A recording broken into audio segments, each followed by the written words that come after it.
Magandang umagang muli sa inyong lahat, mga giliw naming taga-subaybay.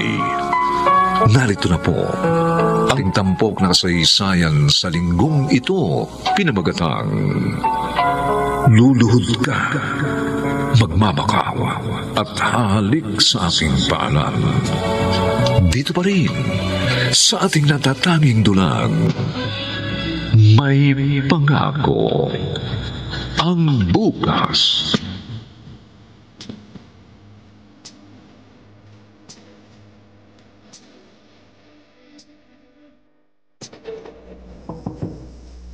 Itay, tumayo kayo. Ate Meling. Tumayo kayo, Itay. Ikay, Bakit kayo lumuluhod sa harapan ng isang taong kagaya ninyo ay makasalanan din? Ang alam ko, nararapat lamang tayong lumuhod sa harap ng Diyos dahil banal siya at walang bahid ng kasalanan. Ikay, pumasok ka na sa loob. Usapan dito ng matatanda. Bakit mo ako pinandidilatan ng mata, ha? Ikay, huwag ka na makialam dito. Pumasok ka na sa loob. Hinding-hindi ko kailanman buburahin sa alaala ko nakita ko ngayong araw, Chamiling. Hinding-hindi ko kalilimutang minsan lumuhod sa harapan mo ang tatay ko, ngunit hindi mo pinagbigyan sa kanya kahilingan. Darating ang araw, mararanasan mo rin gawin ito sa aking harapan. Anong sabi mo? Halika na, Ikay. Halika na. Yan ba ang tinuturo mo sa mga anak mo? Kung pandilatan ako ng mata, akala niya kaedad niya lang ako? At ano yon? Pagbabanta?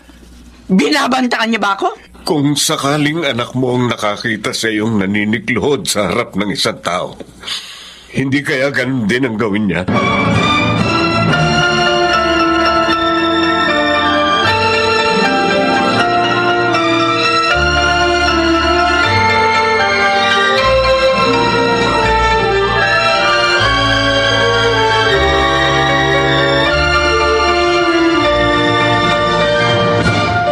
Nay, aalis na ba talaga tayo sa bahay natin? Mag-impake ka lang ng mga gamit mo, Toti. Ate, Huwag kang panay tanong. Ikay, ilabas mo na itong ibang gamit. Opo. Oh, andito ka na pala, Poncio. Ipinagbili ko na yung kalabaw. Nakausap ko na si Ignacio. Pwede daw doon tayo muna pansamantalang marirahan doon sa likod bahay nila. Magtatayo na lang tayo doon ng maliit na barong-barong. Buti naman at pumayag ang kapatid mo. Ayoko sana sa loob ng compound ng mga kapatid ko dahil alam mo naman magulo ang mga yun. Wala na akong ibang maisip na pwede nating puntahan. Hindi naman tayo pwedeng umupa ng kwarto dahil ang dami nating gamit. Tsaka isa pa, magastos. Sige. Hahakutin ko na itong mga naimpakan nyo para mailabas na.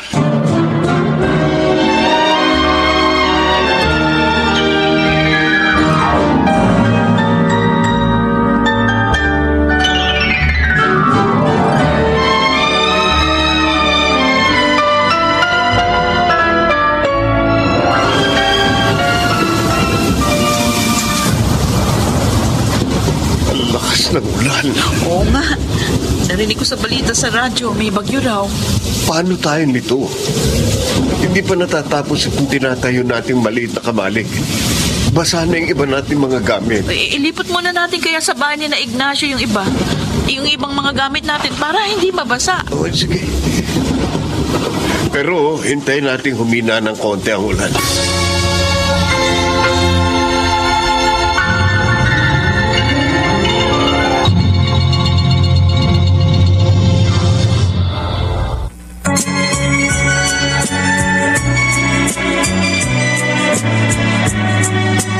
At ngayon, balikan natin ang tampok na kasaysayan sa ating dulang, May Pangako ang Bukas.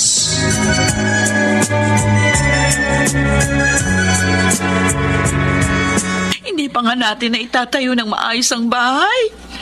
Nasira na kaagad ng bagyo. Wala tayong magagawa kundi ang itayo uli ito. Poncio. Martina, huwag kang panghinaan ng loob. Bahay lang ang nawala sa atin. Bahay lang. Buhay pa tayong mag-anak. Yun ang higit na mahalaga.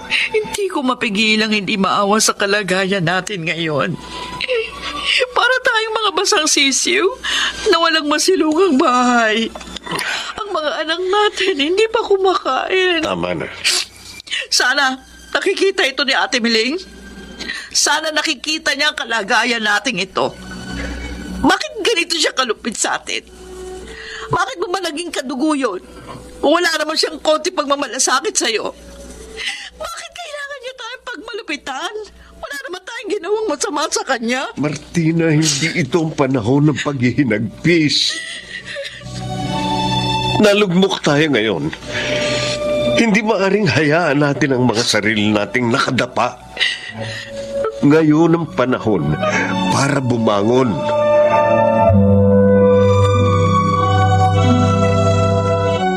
Onsyo, kakarampot na lang yung natitirang pera sa atin. Ang mahalaga na itayo na natin ang bahay. Hindi na tayo mauulanan dito. Binili ko na kanina ng isang sakong bigas yung natitira kong pera. Para wag na nating isipin kung saan tayo kukuha ng makakain. Ulam na lang po problemahin natin. Kaya mo, maghahanap ako ng mapapasukan trabaho bukas. Kahit sa construction, ayos na yun. Ako naman maghahanap ng gusto magpalaba. Pero, Martina... Oo, huwag mo na akong pigilan. Kailangan natin ng pera ngayon. Kailangan natin kumita. Kung hindi, magugutom ang mga bata. Pasensya ka na. Sabi ko sa'yo noon, ayokong maging labandera ka. O bakit? Ano bang masama sa pagiging labandera? Mabuti nga ito kaysa naman tumunga nga ako dito sa loob ng bahay. Salamat, Martina. Sa'yo ako nagpapasalamat, Poncio. Dahil palagi mong pinalalakas ang loob ko kapag pinanghihinaan ako.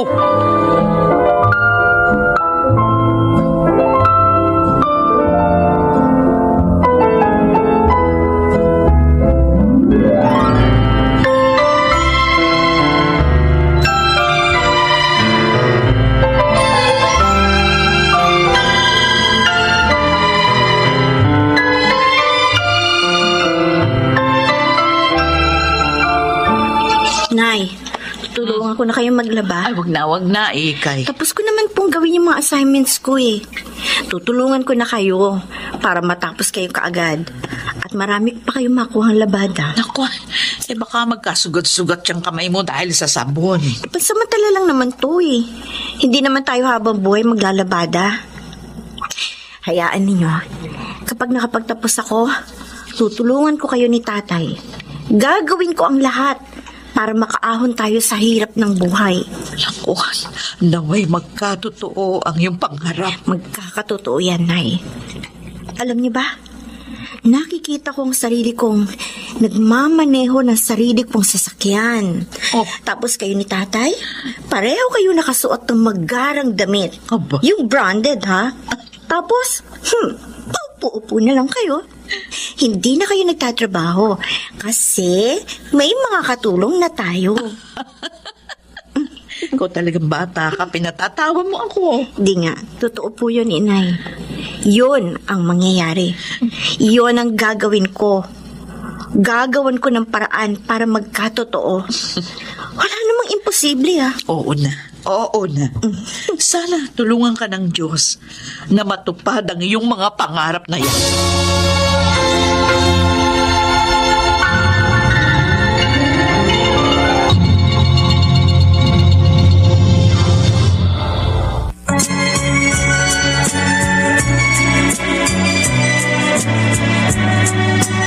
At ngayon, balikan natin ang tampok na kasaysayan sa ating dulang.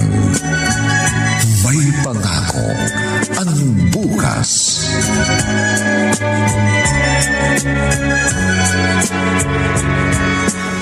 Toti, maglinis ka na dyan, ha?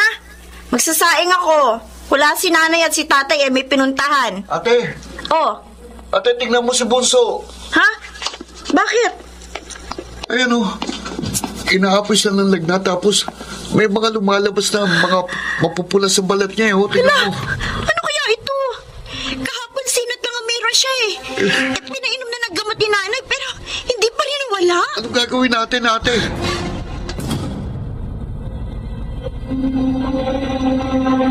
Poncio, ilang araw ng anak natin dito sa ospital. Pero hindi pa rin siya gumagaling. Ilang beses na siyang sinalina ng dugo. Diyos ko, paano ito? Kung pwede nga lang sana natin dalhin sa mas maayos na ospital. Ang kawawa kong anak. 2 taon pa lang siya pero kailangan niya ng maranasan ang ganitong hirap. Martina, dito ka lang. May pupuntahan lang ako.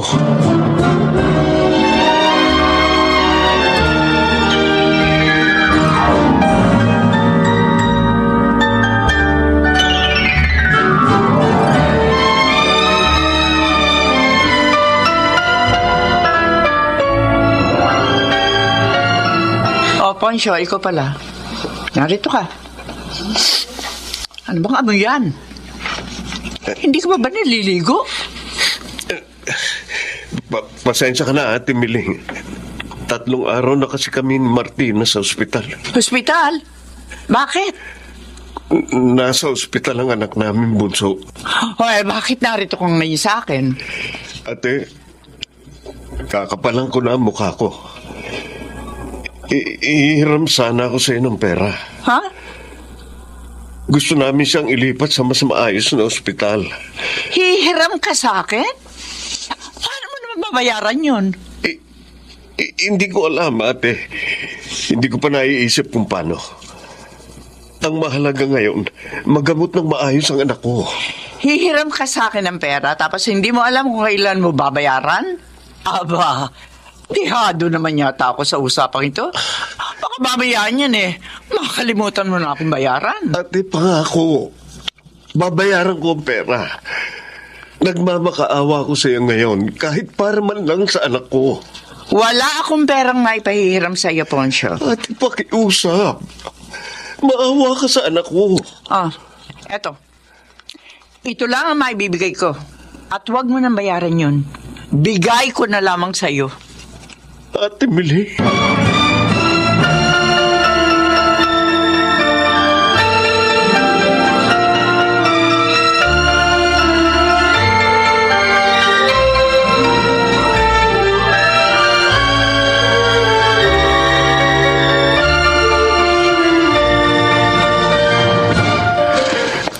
Tama na itong perang to. Kahit paano may pambibil kami ng gamot ni Bunso. Si Martina. Martina? Poncio! Poncio, ang anak natin! Ano nangyari kay Bunso? Ano nangyari kay Paulo? Wala na ang anak natin! Ano? Patay na si Bunso, tay! Patay na siya! Iniwan niya na tayo! Hindi maaari! Hindi na naman, huwag ka magbiro ng ganito. Nadiskarte na ako ritong konting pera. Pwede na natin pandagdag sa pambili ng gamot niya. Wala na siya, tay! Sabi ng doktor, may mga komplikasyon na sa kanyang katawan.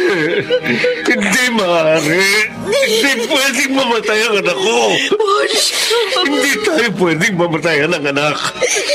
Bahay pwede tayong mawalan. Pera, kahit anong material na pagbabay-ari pwedeng mawala sa atin. Pero hindi tayo pwedeng mawalan ng anak. Pwede. Hindi ko matatanggap. Hindi ko matatanggap.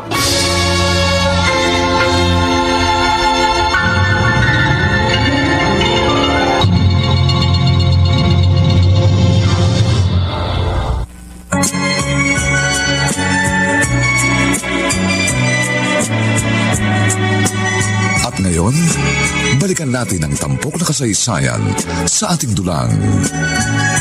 May pangako ang bukas.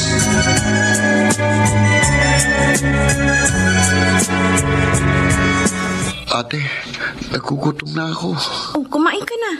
Nagsaing na ako. May sardinas. Ito na lang ulam mo, ha? Asan si nanay? Tulog. Lagi na lang siyang tulog. Si tatay. Malamang Mukhang lasing na naman yun. Mula nang mamatay si Bunso, lagi na lang tulog si nanay. Si tatay naman laging umuwi ng lasing. Hayaan mo na sila. Nasaktan din tayo nang mamatay si Paulo. Pero iba ang level ng sakit na naramdaman nila ngayon dahil mga magulang sila. Paano tayo? Huwag mo na problemahin ang mga problema ng matatanda. Kumain ka na nga dyan. Ate, ano yung hawak-hawak mong papel? Ha?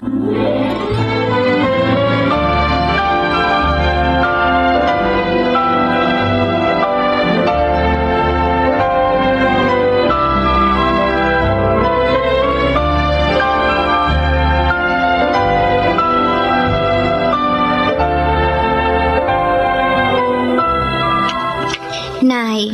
Ikay, sigurado ka ba sa gagawin mo? Opo. Ang bata mo pa. Kakatapos lang ng birthday mo. 19 anyos ka pa lang. Nasa legal na edad naman po ako, Nay. Wag na. Wag ka nang mangibang bansa.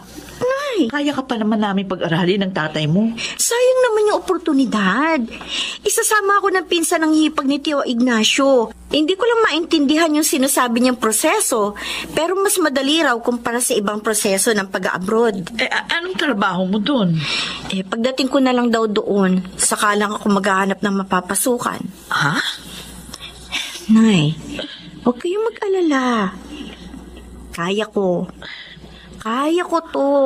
Ikay, nawalan na kami ng tatay mo ng isang anak.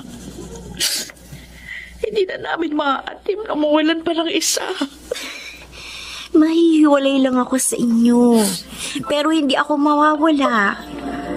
Walang mangyayari masama sa akin. Oh, Diyos ko. Bakit kailangan mangyari ito sa atin? Dapat nag-aaral ka. Inay. Inay, makinig kayo sa akin. Gagawin ko ito para sa atin.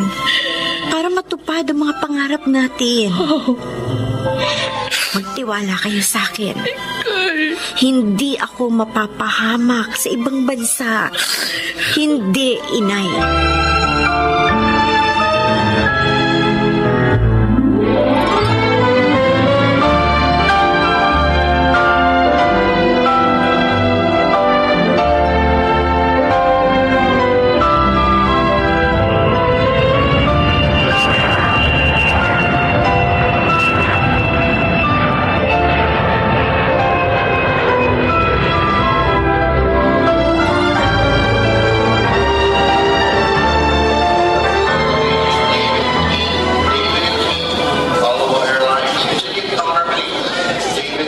Ikay, maglakad ka ng tuwid.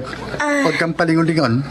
Baka mabangga ka. Tito Curty, ang lawak pala ng Amerika. Sabi ko, maglakad ka ng maayos. Opo. Sorry po. Ayoko nang tatanga-tanga, ha? Opo. Yung passport mo, wag mong mami-misplace yan, ha? Kasi halaga yan ang buhay mo.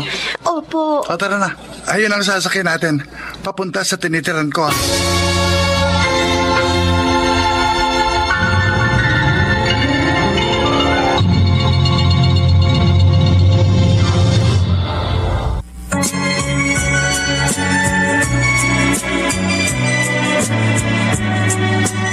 At ngayon, balikan natin ang tampok na kasaysayan sa ating dulang.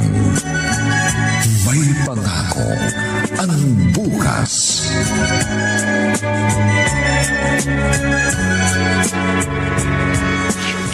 Martina, hindi pa ba kumokontak sa'yo si Ikay? Wala pang sinasabi si Ignacio. Si Kerty daw yung tatawag sa kanila. Ang alam ko, isasama niya sa tinitirahan niya si Ikay. Huwag kang mag-alala. Mapagkakatiwalaan naman ng baklang yun eh. Si Ignacio mismo yung nagsabi na mabuting tao yun at hindi niya pababayaan ang anak natin. Kahit na. Mabuti kung sa kabilang probinsya lang pumunta si Ikay. Ibang bansa yun. Hindi yun marunong doon. Saka nakakatakot kung mangyari sa kanya yung mga nangyari noon sa mga OFW na napama. Kahit naman sa kapumunta may disgrasya talaga. Pero manalangin tayo palagi na ingatan ng Panginoon si Ikay. Wala siyang ibang dahilan sa pakikipagsapalaran niya sa ibang bansa, kundi ang matulungan tayo.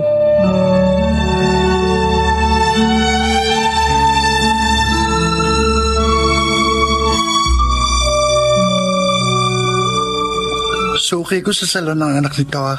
Naghahanap sila ngayon ng kasambahay, kaya inirekomenda kita. Sige po, Tito Curti. Pagbuti mo pagtatrabaho doon, ha? Apo. May sakit ang asawa niyang lalaki. Kaya kung paminsan-minsan, ikaw din ang mag-aalaga sa kanya kapag wala yung caregiver nila, ha? Opo. Huwag ka puro opo ng opo dyan. Siguruhin mong gagawin mo ng maayos yung trabaho mo. Opo. Ayokong mapahiya ako sa kanila. Gawin mo lahat ang pinagagawa nila sa'yo at magkaroon ka ng initiative. Huwag kang umasa sa utos. Kapag nakita mong may kailangang asikasuhin mo na, ha? Opo, Tito Curti.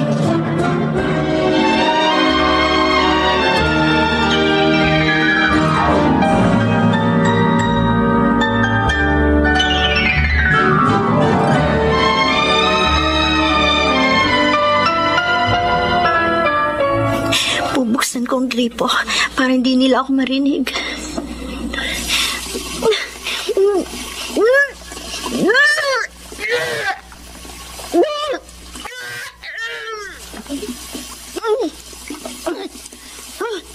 Ay, Diyos ko.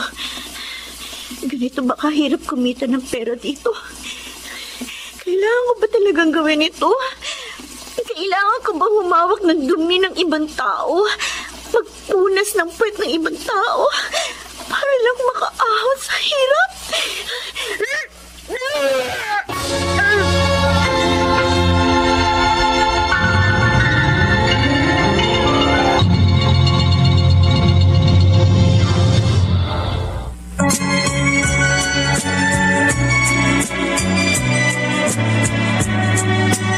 At ngayon, balikan natin ang tampok na kasaysayan sa ating dulang.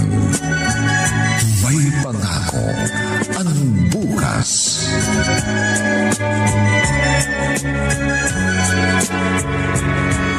Bakit hindi ka kumakain?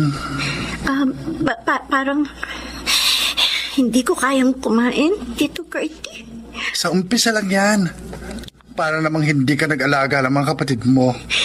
Iba naman ang ano ng bata sa... Pare-pareho lang yan dumi. Sasanay ka rin dyan. Tandaan mo, $1 ang kapalit niyan. Kapag nahawakan mo na ang una mong sweldo, tiyak, mawawala na yung pagsusukan mo. Ay, siya nga pala. Tumawag sa inyo mamaya. Nag-aalala na ang nanay mo. Opo. Pero ngayon, kumain ka muna.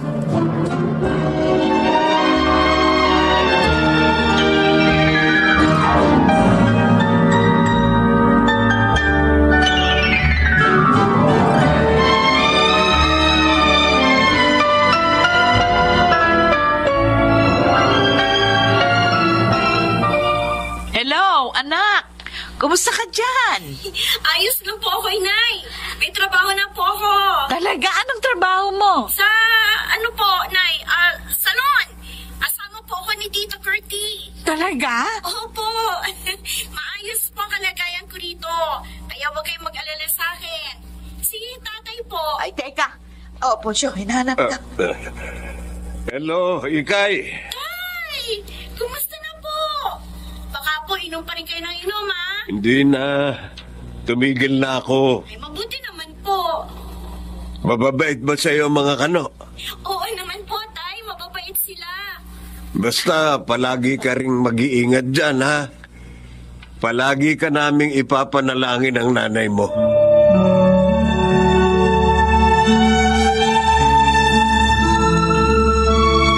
Ayan. Maputi ng inidoro. Pagkatapos sa CR, yung mga labahan naman ng mga lalabahan ko. Ay, sakit sa balakang. Ang lawak naman ng bahay na to. Ang hirap linisan. Buti naririto yung caregiver ng matanda. Hindi ko na siya kailangang alagaan ngayon.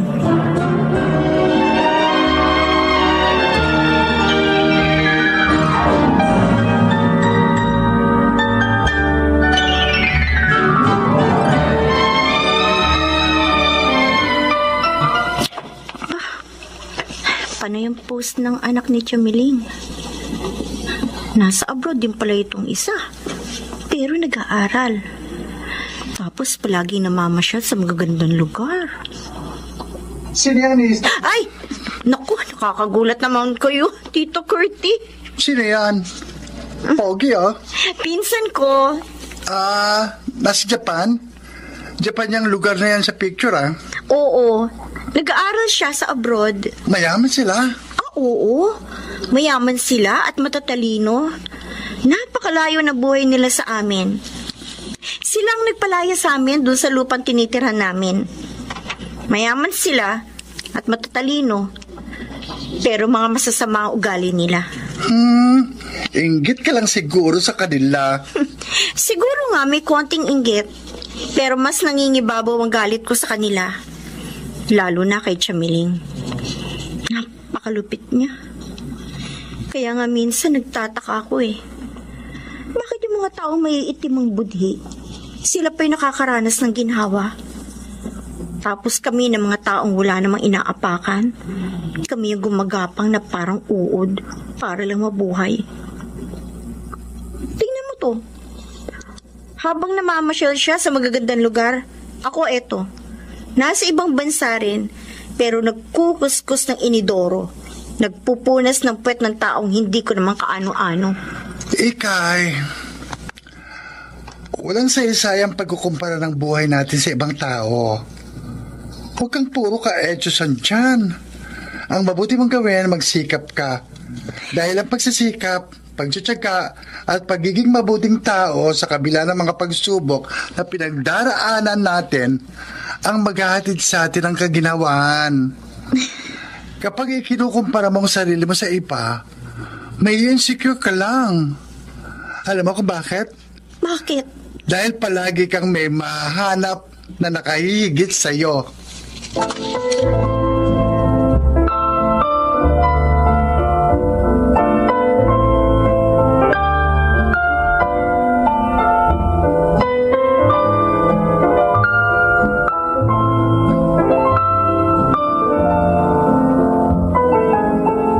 Wow! Ang ganda ng sapatos ko, Nay! O, ingatan mo yan, ha? Galing yan sa ate Ikay mo. Oo naman. Pero, kailan po ba uuwi si Ate Ikay? Baka sa susunod na buwan umuwi yun. Wow! Pinayagan daw siyang magbakasyon eh. Talaga po? Makikita niya na yung lupang gusto mong bilhin. Posyo. Oo nga. Ay sana magustuhan niya. Okay to.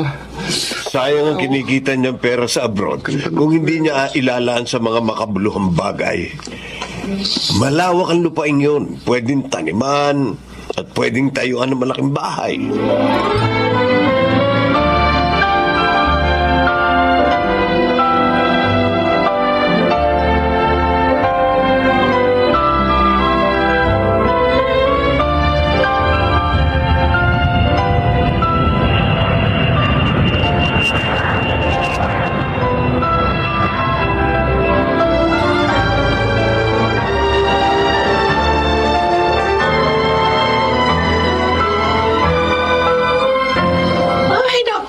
Ikay, anak. Nagyakap din kita. Pumuti ka sa Amerika. Gumanda ka, ha? Ako lang ito, Nay, Tay. Ate Ikay, may boyfriend ka na bang kano? Anong boyfriend? Wala yan sa isip ko, no? Anak, kailan na balik mo? Ay, si nanay naman, no? Kakauwi ko lang. Kasi kung babalik ka lang kaagad, ipapakita na sa iyo ng tatay mo yung inaalok sa kanyang lupa. Lupa? Oo. Oo, Ikay. May iniaalok sa akin lupa. Sabi ko, baka kaya ng ipon mo na bilhin yun. Mas mainam kung lupa ang bibilhin mo dahil hindi nabubulok at habang tumatagal, tumataas ang halaga. Gusto ko talagang bumili ng lupa, Itay. Pero, yung lupa ni Chamiling. Ano? Yung lupa ba na sinasaka dati ng tatay mo, yun ang tinutukoy mo? Oo, Nay.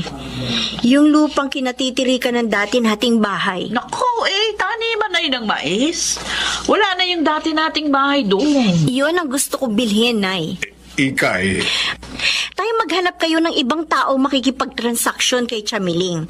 Baka kung makita niyang ako ang bibili, Hindi niya ipagbili. Ikay, Ipapakita ko sa kanya ngayon na hindi habang buhay ay nasa ibaba tayo. Hindi habang buhay maaari niya tayong apak-apakan. Ngayon niya mapapagtantong mali na inalipusta niya tayo at pinagmalupitan.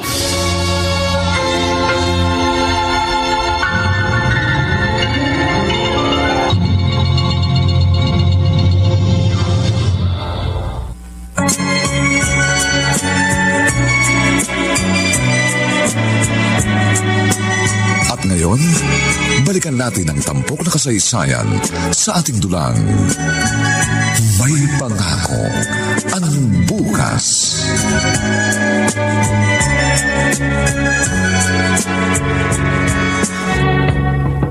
Ikay, patawarin mo sana ako. Kung kailangan kong halikan ng mga paa mo, gagawin ko. Akala niyo ba, Chamiling, lahat ng tao ay gaya ninyong kasama? Hindi ako kagaya ninyo. Hindi maitim ang budhi ko. Ikay! Nay, Ate Miling, tumayo kayo. Bakit kayo nakaluhod sa harap ng anak ko? maiwan ko na kayo, Nay. Ate, Patawarin niyo sana ako, Martina. Onjo, patawad. Patawarin niyo ako sa lahat ng ginawa kong pagmamalupit sa inyo. Patawarin niyo ako kung namatay ang bunso niyo anak dahil sa akin. Patawarin niyo. ate, huminahon ka. Poncio, ikuha mo siya ng tubig. Oo. Ate, galing kami sa bahay niyo. Wala kang araw, kaya tumuloy kami sa ospital. Pero wala ka rin. Iaabot sana namin itong pera. Pera? Oo, pinabibigay ni Ikay sa inyo. Pinabibigay? Kausap niya daw ng isang araw ang anak mong nasa Singapore. At nasabi nga sa kanya na kailangang operahan si Kuya Virgilio.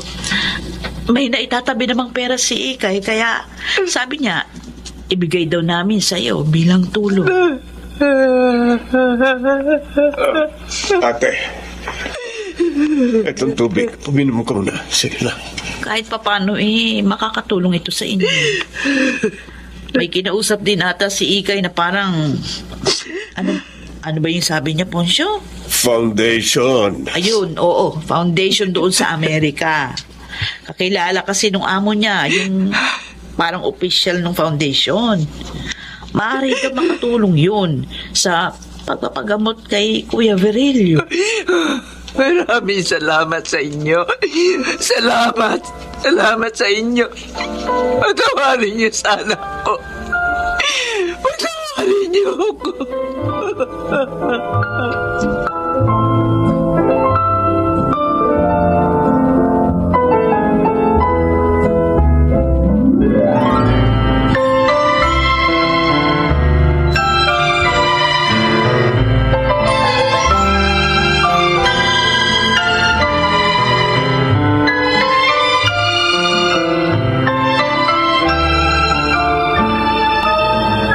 Nakaalis na ang Chamiling mo, Ikay. Naibigay niyo po ba sa kanya yung pera? Oo. Mabuti naman po. Ako, hindi siya tumitigil ng kahihingi ng tawad kanina. Gusto ko sanang patagalin pang pangiinsulto sa kanya kanina. Gusto kong iparamdam sa kanya kung ano ang pakiramdam ng isang taong minliit, inapakan ng pagkatao at ipinahiya. Pero bigla siyang lumuhod sa harapan ko. Tama nga ang turo sa amin ng mga bata pa kami. Sa Diyos lang maaaring lumuhod ang tao dahil siya lang ang banal. Inapi niya man tayo noon, pero hindi nararapat na manikluhod siya sa paanan ko dahil pareho lang kami makasalanan. Ikay. Pero Nay, hindi ko pa rin siya kayang patawarin. Anak. Tuwing nakikita ko siya, Naaalala ko yung mga panahon binabagyo tayo sa loob ng isang barong-barong. Bumabalik sa alaala ko ang itsura ni Itay nung nakaluhod siya sa harapan ni Chamiling. At yung pagkamatay ni Paulo,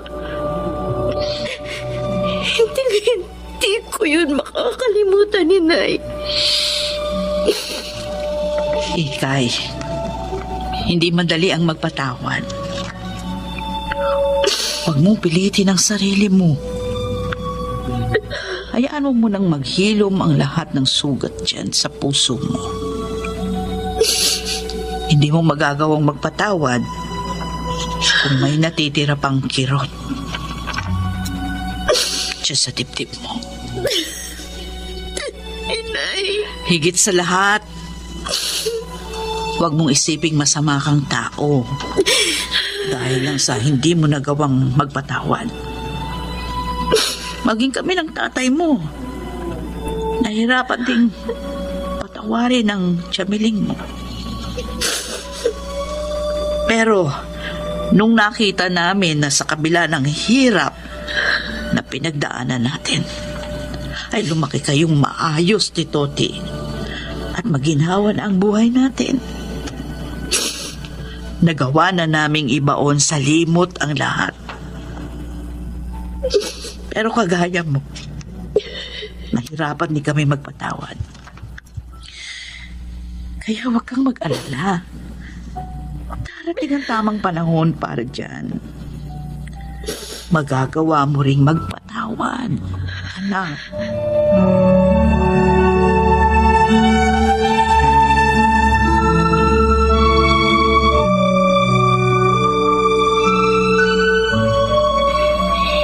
Tita Curti, kumusta ka na dyan? Ito, namimiss ko. Pinag-iisipan ko pa kung babalik ako o hindi. Bumalik ka. Sayang yung trabaho mo dito. Wala pa silang nakukuha ang kapalit mo. Ay, siya nga pala. Naayos ko na yung sa tiyuhin mo, girl. Sabi ng foundation, may branch pala sila dyan sa Pinas. Sila na raw bahalang tumulong sa tiyuhin mo. Wow, the best ka talaga. Salamat sa lahat ng tulong mo, Tito Curti. Hayaan mo, pag-uwi mo rito, pagagawan kita ng rebulto. Baliw.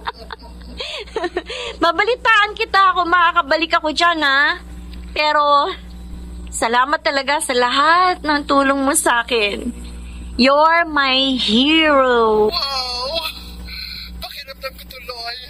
Ako si Wonder Woman. Ayaw mo nga pala ng hero. Gusto mo pala superhero. Iba ka talaga.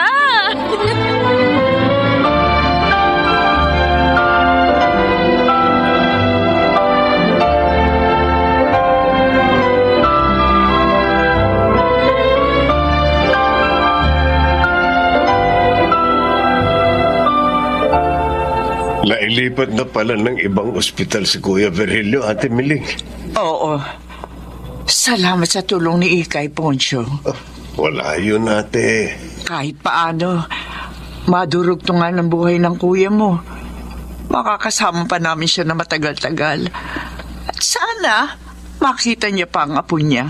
Oo nga pala. Buntis yung bunso mo. Poncho, Oh, bakit, ate? hindi ko alam kung paano ba susuklian ang kabutihan niyo sa aming pamilya. Ate, hindi mo kailangang suklian yun. Ganun talaga magkakadugo. Nagdadama yan. Pero, hindi ko ito nagawa noon sa inyo. Naging masyado mataas ang tingin ko sa aking sarili.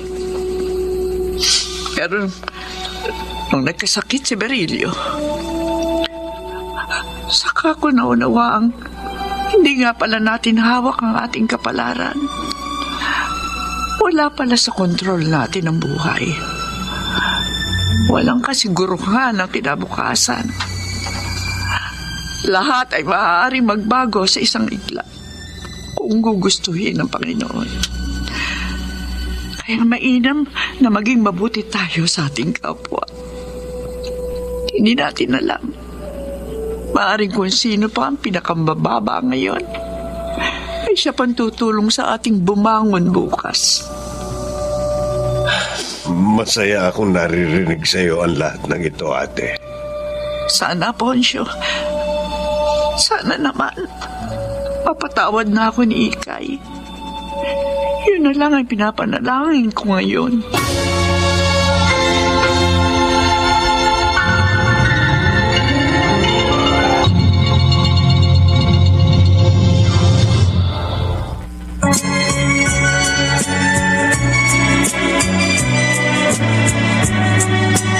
At ngayon, balikan natin ang tampok na kasaysayan sa ating dulang. May pangako ang bukas.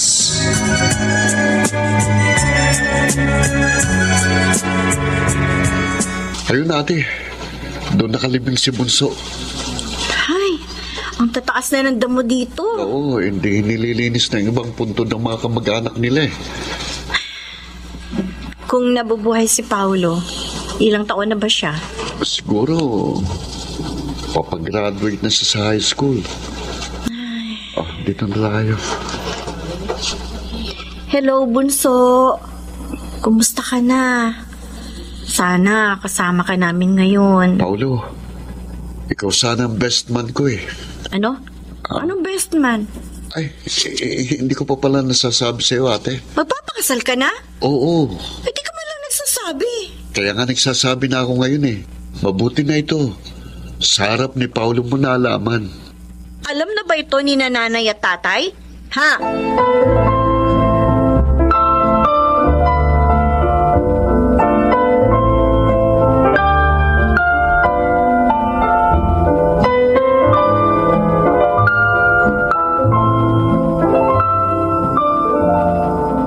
Ikay, sigurado ka na ba sa desisyon mo? Ganito rin ang tanong mo sa akin nung unang beses akong lumabas ng bansa, inay. Maayos naman na kasi ang buhay natin. Ay bakit kailangan mo pang bumalik sa Amerika? Sabi niya noon, kailangan ko rin mamasyal at i-enjoy ang pinaghirapan ko. Kaya magtatrabaho ako doon para na lang sa sarili ko. Para makapag-travel ako sa ibang bansa, Nay. Siguro. Ganito nga talaga pag tumatanda ng magulang. Iniiwan na ng anak. Nay naman. Nauunawaan naman namin ng tatay mo yan. Alam naming dadating ang araw. Aalis kayo at maiiwan kami ng tatay mo. Kaya lang, nakakalungkot din. Si Totoy ando na sa sarili niyang bahay. Hayaan nyo. Kapag naayos ng passport ninyo, isasama ko kayo sa pag-iikot ko sa buong mundo. Ayos na kami rito ng tatay mo. Basta ang mahalaga sa amin, masaya kayo. Ikay, Tay, may gusto sanang kumausap sa'yo. po? Sino po?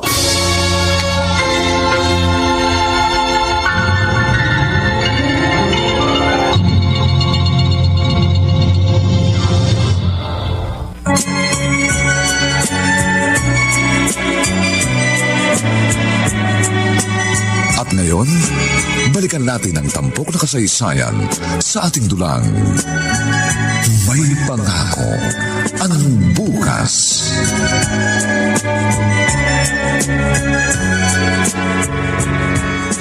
Chamiling, naparito po kayo. Juan, nalaman kong babalik ka na pala sa abroad. Opo. Kaya minabuti kong dumalaw at makita ka bago ka umalis. Mukhang nakabalik na po ang katawan ninyo ngayon. Nakakahinga na kami na maluwag na mga pinsan mo. Kasi bumuti-buti na ang kalagayan ng tiyo mo. Hindi naman na siya gagaling ng tuluyan. Pero mabuti na ito nakalabas na siya ng ospital. At ang may medication na lamang. Mabuti naman po. Ikay, salamat ha. Salamat. utang namin sa iyo lahat. Hindi po ako yun, Chamiling. Ako po ay naging instrumento lamang. Ang Diyos pa rin po ang sumagot sa mga panalangin ninyo. Alam ko. Pero gusto kong tanawin ang utang na looban. Lahat ang ito sa iyo. Habang ako'y nabubuhay. Chamiling. At isa pa, nais kong huminging muli ng tawad sa iyo. Ha? Sana dumating ang panahon. Papatawad mo ako. Oo nga pala. Eto, sa'yo na to. Ano po ito? Yung titulo ng lupa. Chamiling? Ibinabalik ko na sa inyo ang lupa nyo. Chamiling, sa inyo po ito. Tanggapin mo yan, Ikay. Hindi ko man maibabalik ang mga panahong lumipas. Pero gusto kong ituwid ang mga maling desisyong nagawa ko. Chamiling. Salamat sa iyo. Salamat. At sa kabila ng lahat, nagawa mo akong suklian ng kabutihan. At natitiyak ko na kahit saan ka magpunta, bibiyayaan ka ng Panginoon dahil mabuti ang puso mo. Salamat po, Chamiling. At gusto ko rin pong malaman ninyo, napatawad ko na po kayo. Salamat. Pare-pareho lang naman tayong naharap sa mga hamon ng buhay at sinubok ng Panginoon. Salamat po sa inyong pagpapakumbaba, Chamiling. Marami pang darating na suliranin sa atin. Pero sana, huwag kayong panghihinaan ng loob. Madalas, mahirap lagpasan ang mga problema. Pero huwag po ninyong kalilimutan. May pangako ang bukas.